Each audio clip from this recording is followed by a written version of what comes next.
There's something about you.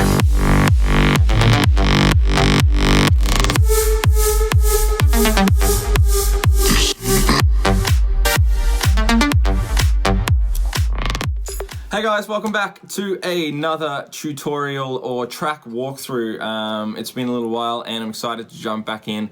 I've got a few dropping very soon, so stay tuned for the next couple that are coming out. This one in particular has been a big request from a couple of people really wanting to break down the elements of this track and see what made it what it is. So I'm excited to jump in and show you guys some of the elements, how I made them, and hopefully it can help you out with your productions and give you some ideas about how to switch it up and do different things. So let's jump into the first element. Obviously we've got the main important elements, the kick and the bass.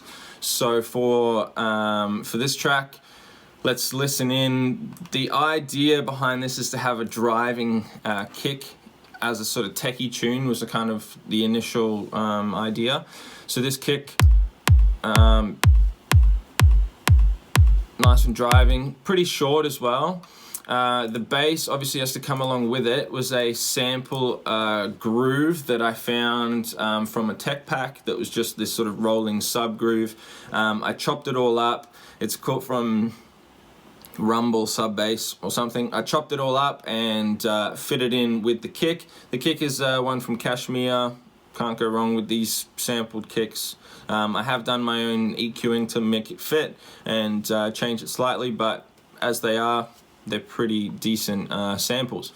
So rolling these together, the kick and the bass sounds like this.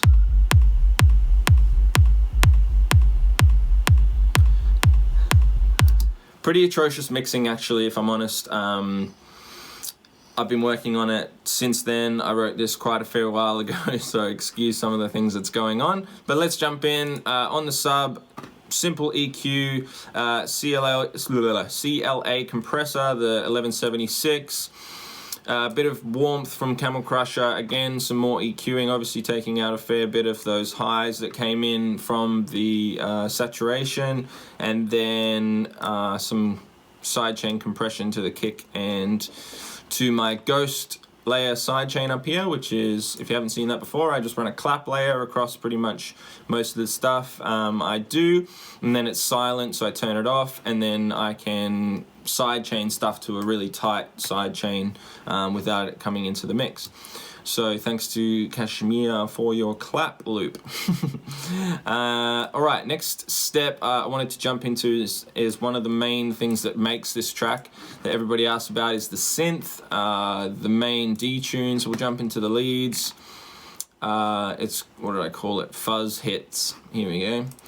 So it came from a sample riser that came in that was like sort of slowly building and sucking in as it came up to the sound, so it would come in and, you know, up and up and up. I reversed it and then chopped it to try and make the sample fit, to try and give myself a bit of a lead hit, and then I spaced out and sort of, you know, if I click on it you can see I transposed down to detune some of the notes. That created the melody. So very, very simple. Bop, bop, bop, bop, down, down, down, down. That's how it goes. So we'll listen to it here. Solo it up.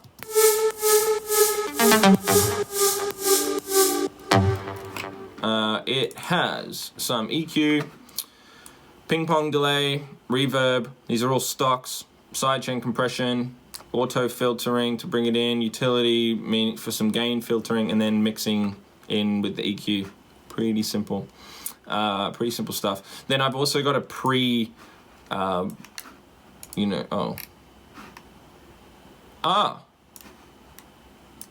yeah, so this one's a sweep.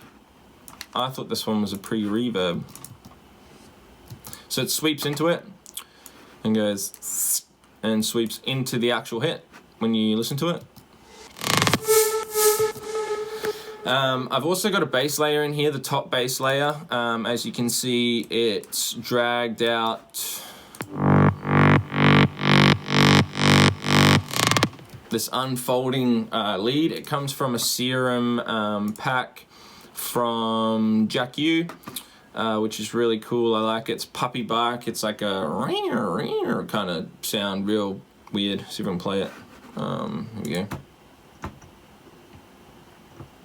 Nope, can't play it. Okay.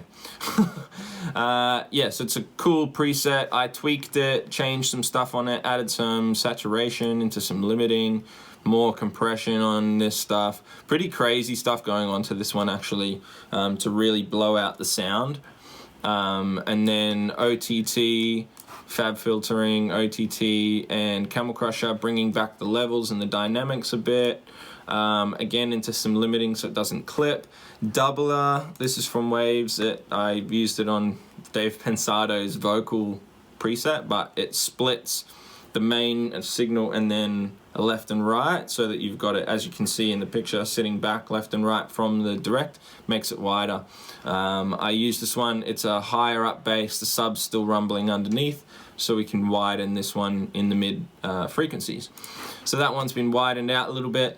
Some reverb that's automated, and then sidechain compression, more EQ mixing, and that kind of garbage on there. That's pretty much that bass line, and then the pre-tuned hits. As you can see with like some of these stuff, you know, in the builds and that kind of stuff where I bring it back in, I'm bringing it in with some reverb and the tails out. So if we have a look at this long, even in the intro one here, like how distant it sounds.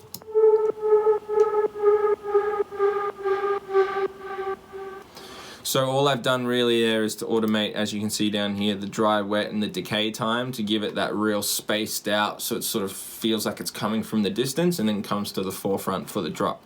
It's a really useful technique if you want to introduce an idea with that kind of thing in mind, bringing it from a distance to the forefront. It's a nice way to introduce an idea, especially if it's kind of on a drop like that. The other thing that I wanted to show you was the plucky lead. That is kind of the main thing. I've got an up and a down, I think. Needs more. Yeah, so I've got a lower part and a higher part. Let's listen to this. And then the bottom. Oh, the top. My bad. It's actually the high up line. So if we've got this one rolling in, nice groovy kind of plucky sound. It's from Sylenth. I love Sylenth. It's a bass actually that I've tweaked around with, brought it up to be a little bit more plucky and in the sort of more trebly regions. Some sharp EQ ducking here, but then it's being compressed back into it. So the way that it's compressed from that dramatic EQing just sounded really nice. Probably a lot of engineers are going to be like, whoa, that's, you know, you're losing a lot of frequencies there. And you know what, I probably am, but it sounded good and the end result sounds good. The doubler again to make it sound wider, some more warmth, OTT, multi-band compression, then bringing back into that high point, like the more plucky sound part of the dynamics, part of the frequencies there. This is my verb delay chain thing that I use for a couple of things and vocals and leads and stuff. And it's essentially just splitting the dry and wet signal in to do a verb and delay. So the verb comes back in the side chained back to the original layer, so that when the actual pluck comes in, the reverb ducks during that time to let the dry signal through and then fills the space around it when it comes back out afterwards. Same with the delay, and then you can independently control the parameters here and the volumes and things like that to give you a more control over it, and you can automate it and these kinds of things. Really cool techniques. Side chaining, some of them aren't even on, and washout, EQing, mixing, these kinds of things. So that's the main pluck, and that plays mostly throughout the whole thing. As I say, it's pretty techy, so it kind of follows a bit of a structure. Next, drums, the percussion. Fairly simple. This one's relatively robotic as far as I'm concerned. I've used a lot of samples and redone them. So I've taken Sean Frank got some cool top loops, Cashmere, cool top loops, and then taken bits and pieces from those, switched them around, and put them into place where I thought might be good. I don't like dropping in the exact loop, but I think that some of them have some really cool sounds, so you may as well use them. And as long as you use them creatively, then you're sort of going to get away with it. Dave Winnell, his clap seemed to fit really nicely. Got another clap over the top, don't know whose that is. Might be one from an old project or something.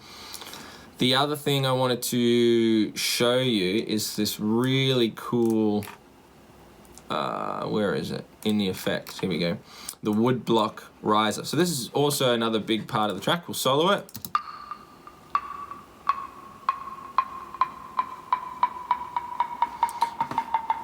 And as you can see, the rate's being arpeggiated.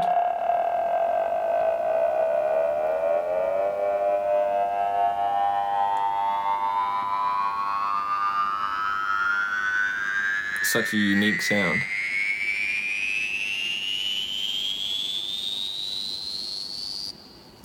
Now, to explain how I did that, you can pretty much see the Sean Frank Woodblock sample, like knock by itself. Then I've just done it in MIDI, one long note, which is on the actual note. Then I've arpeggiated it, so you can play around with the settings in here. You can see what settings I've got. Play around with the parameters and make sure it's on freeze. That allows you to change the rate in that way that it slows down nice and smoothly. You just automate it down. I'll show you the automation. So it's just coming down like this.